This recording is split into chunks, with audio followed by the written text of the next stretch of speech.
Hi everyone, I am so excited to have Matt Rhyze here. Matt is a video editor and he works for Jeremy Hutchins, a YouTuber with 7.8 million subscribers, which is just insane.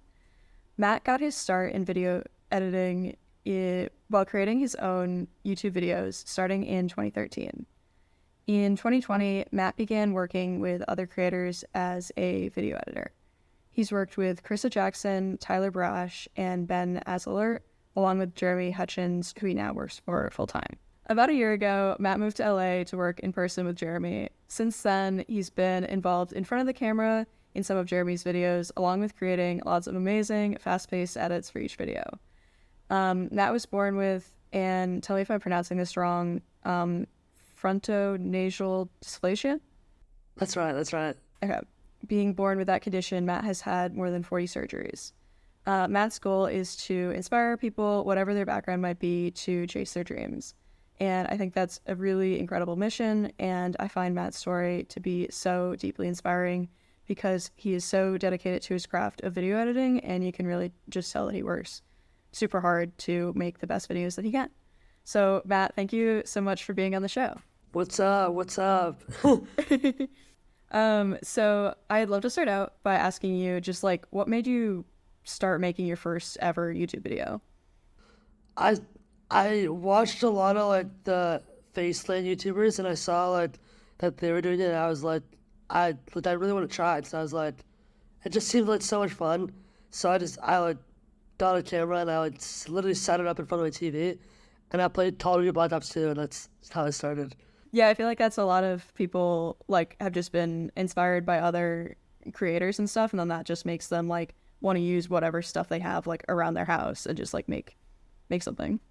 100%. Yeah, it was crazy. My first video was like so cringy. I was like, Do you ever like go back and watch them? I watch them. I try to watch only once a week, just to like, I don't know, like, just see what just kind of like remember where I started. It's my background on my phone. Remember where you started. So I was like, I kind of just always watch it. Kind of like look back, reminisce way too much. Do you kind of see like then you see like how much like progress you've made and how much you've like evolved in like so many different ways? Yeah, 100%. So then I also wanted to ask you what is it like working for another creator versus like working on your own videos? It's definitely fun. I found later on that I like the creative aspect more of it, and like post-production wise, rather than being like in front of the camera, although now I'm like in front of the camera. I love editing and just seeing the final product come together. So it's just more fun for me. I don't know how to describe it, but it's fun. Yeah, I'm sure just getting to be involved like in the process in that way is just like really interesting and getting it to making it into like the polished final product. Yeah, it's super sad. I love it so much. So if someone is interested in getting into video editing, what first steps would you recommend? Watch a lot of YouTube. I think everything comes with practice, and I think that if you do something so much like every day and don't stop and practice so much, I think it's impossible to not succeed and to not see results. So it's just taking that first step of just like watching videos and learning and understanding software and just like learning, which will guide you to like where you want to go. Yeah, like would you say it's kind of like the more you dive into it, the more you learn, the more you get exposed to, and then it just kind of all goes from there? Yeah, I think the more you just do it, the better you'll get and the more you'll see results. I know with video editing, good communication is like essential. Do you have any best practices for communicating with people who you're making the video for, who are like in the video, anything like that? I think just constantly being like in touch with the creator, constantly sending updates of how the video is going and how, like what's going on is crucial. I've had clients before where it's just been awful communication and it never works out. I always try to believe that a bad editor with good communication can do better than a good editor with bad communication. Yeah, totally. Just being able to like be in touch with like everything that's going on. When you're kind of in the process of editing, do you have like recommendations of like when you might send an update to someone or? I usually do about like every morning-ish, Because like throughout the day, throughout like, the night, I'll be working. So I usually send an update in the morning of like what's like been happening, you know, like what like I did the day before. Or if I need a voiceover, I'll send like a text message right there like, hey, can you send me a voiceover saying da da da. Nice. Yeah, that makes a lot of sense. Just kind of like checking in kind of on what's happening at that, like every morning, like you're saying. How do you approach like music, sound design, anything like that? I'm trying to get better at it. I think my audio is my weakest part of my edits. Just like actual like sound design and like mixing is like very tough for me, I've noticed.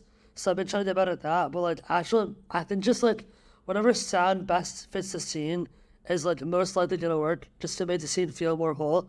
I don't know if that's a good answer. I never really think of how I edit. I just kind of do it. It's kind of like muscle memory. No, that makes a lot of sense. Just kind of like enhancing the scene basically. Are you usually the person who like chooses the music? And if so, like what is that kind of like? Yeah, so at least me and Jeremy have a crazy revision process of just like, I'll go through the video, like, you know, edit the whole video, you know, edit the whole video. Then we'll do like 6 to 10 hours of revisions of just like polishing things up and making things absolutely perfect. Um, and that can include like music changes, like cutting stuff out. Like revisions are always I get in this revision mindset where it's like I get super stressed and sometimes like I don't know, it's like I think that's something that people might not think of is just how much time is actually spent like on revisions and like going over things again and again. definitely the most stressful part. That's like when I do revisions, I don't take breaks, so I just go, and it's like, you know, it's very mentally challenging. Yeah, just like trying to make sure like a bunch of different like fixing a bunch of different things kind of. Yeah, 100%. Yeah, that makes sense. Especially for like people probably won't necessarily realize, but like for I don't know, maybe like a 10-minute video, like there's so much that goes into that and so many different like pieces if it's got like lots of different edits going on. So I'm sure that that's just like there's so much that's going on behind the scenes that people don't necessarily notice if they haven't like ever done video editing. When you're editing, do you like think about what short form videos might come out of like a longer video? Like do you kind of think, oh, this will make like a good clip? Usually, our shorts aren't really tied to our main videos. Um, if we were to make a short in the main video, Jeremy would film clips outside of like, you know, outside of the video. But I don't really think about short form and like other content I do. I don't, I don't know, I don't really think like that. But I know people who do, and it works for them. Yeah, I'm sure it's dependent on what kind of content you're making. Yeah, Just kind of how it all like comes together in that way. 100%. Do you have any like specific ways that you or specific things you do to like try to add humor to a video like in the editing process? I think it's just like comedic timing. Like, if you have a joke, like it's okay that like a lot of the videos on YouTube right now are like very TikTok brain. Like, we need to like just go. So it's like if you have a comedic line that's really funny, like hold on that shot and let the joke play out. Just after silence and a breaks pacing, people are gonna laugh. Like, and if, for example, my character in our videos is like, I don't know if I say that. Oh well. I try to pull at the girls. Like, so like I'm like always asking like where the girls at, like all that. Um, and like if you let the line like slide like have dead space after, that joke's gonna hit 10 times more than if there isn't. I saw a great way to explain it. It was like one of my favorite editors, Hayden Clever Smith, was like, if each cut is set at 2 seconds and then you have one cut at 3.5 seconds, people are gonna generally react to that cut more. And I was like, that's crazy. That's lit. That's wild. Yeah, that makes a lot of sense. And that's like something that people maybe wouldn't think about like when they're watching something, but it just kind of like you're saying, like the rhythm of it just makes it so that people pick up on the joke and everything, and it kind of like enhances it. I wanted to ask, what is the hardest part of editing a video? Editing the video. No joking. Podcast over. Recently, it's been sound design. I'm working on this video right now, and I just suck at sound design. So it's like I'm trying to mix everything and make it like level, and it's like I'm just struggling. What do you do like if there's something like sound design where you're kind of like, okay, I want to get better at this particular aspect? Typically, I just watch YouTube and just like study it and like learn and just become super knowledgeable in that aspect so that I can just be like straight at it and like really good. Nice. Yeah, like you mentioned, was it Hayden? Hayden Miller Smith, yeah, awesome editor. Yeah, because he has a lot of like tips, and he just like has content like for like mainly just about how to edit videos. Yeah, it's a lot, like most of it's just editing videos. Do you have any other like people you'd shout out or like that you ever watched to like learn more about video editing? I have a few friends that are super, super just like knowledgeable in the space. Like my friend Jay is super good. My friend Fetty's really good. Just small editors, but they're really talented. Mhm. Do you ever have times where like you don't have great footage for a particular scene and have to find a workaround while you're editing, or like how would you approach something like that if it like came about? I had a scene like that 3 weeks ago. We did this bit where I ate a dead tarantula, like a fried tarantula. Oh my god. It was a fried tarantula. So I was blindfolded, and we played spin the bottle with a Coke bottle. We don't drink. With a Coke, we played spin the bottle with a Coke bottle, and it was it landed on me, and I had to eat either a tarantula, a beetle, or a water bud, and I picked the tarantula, and the footage was super out of focus, super blurry, and so we opted to use B-roll and show like the actual like animal alive, just to have that factor of it being more intense and more scary. Like, oh shoot, he's about to actually eat this. Like, that's crazy. And then I threw up. That is understandable. What did it taste like? Very texture. Is textureful a word? Had a lot of texture. It's very weird. I hope to never experience that. I'm not gonna lie. It was it was a it was like a beef. It was like a dried tarantula. That is insane. So, what has been do you have a favorite experience that you've gotten to have, like, as a result of video editing? We did this video last November, where I went on 100 dates in 24 hours. That's probably been my favorite video to make, because, I mean, I just think personally it's my best work that I've done, like, on camera. And yeah, I love that video. Yeah, that's a lot of fun. And so it's like kind of going along those lines, actually, what are some of the like differences, I guess, of being on camera for a video versus just like editing and like being behind the scenes? On camera is so much different. I didn't realize until I was having a conversation with my friends about just like enunciating lines and just making sure that you're like accurately saying your lines correctly. It's so hard. It's so hard. when you're in the moment, there's like people around you, you gotta deliver a line. It's so hard. Like it's crazy. Do you like do anything to try to, I don't know, I guess like remember the lines more or? Well, it's not really like remembering the lines that's hard. It's just like if I'm saying a line and I'm enunciating, and I'm like trying to like enunciate it properly, it's like sometimes I just slur. It's like, what do you say? I don't know how to explain that. Like, I had a line in a recent video where I was like, I've never held a screwdriver before, and I was holding a drill, and that was a hard line to say. It's like, I don't know. Yeah, it's like I guess that's also something that you wouldn't think of if you didn't do it because I don't know, I guess just Yeah, it's hard to kind of like say that. Like, how would I say that? Like, I don't know.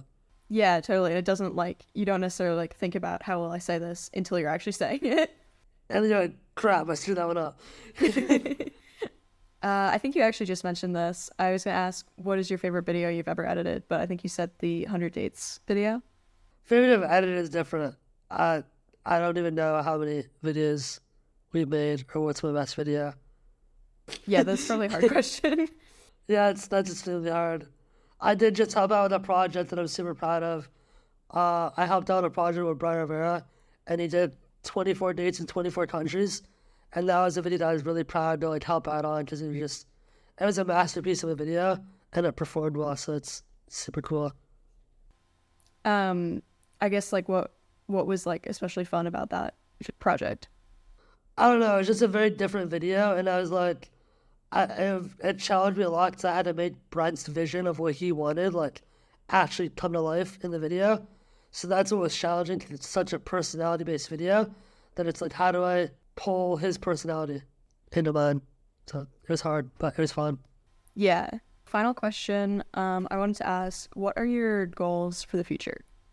I definitely, this is hard. I think I wrote down my notes. What are my goals? What year is it? Wait. 2023. I wrote these down December 31st, 2022, and it's learn to balance work outside of Jeremy and transition outside of YouTube editing. So, like, just stay more involved with, like, music, like, more involved all around other than just YouTube. I really want to win a streamy. I have some financial goals on there, and then I want 700 million views this year. Nice. That's awesome. Those are some really cool goals. I mean, 700 million is a hard. Do you have any other like parting thoughts you want to leave any listeners with? Any tips? Anything? Not much. Thank you so much for having me on. Yeah, thank you so much for coming on the show. I really appreciate you taking the time to do this. And if people want to stay connected with you, check out your work, what's the best way for them to do that? At Matthew Rhyze on Instagram. That's MathewRhyze. Sweet. And I will link to that in the description. And thank you so much, Matt. Awesome. Thank you so much. All right, that's the end of our interview with Matt. Thank you so much for watching, and thank you so much to Matt for being on. It was really amazing to learn different tips and kind of gain some perspective from Matt about everything from the revision process to comedic timing and everything in between. All right, well, thanks again for watching.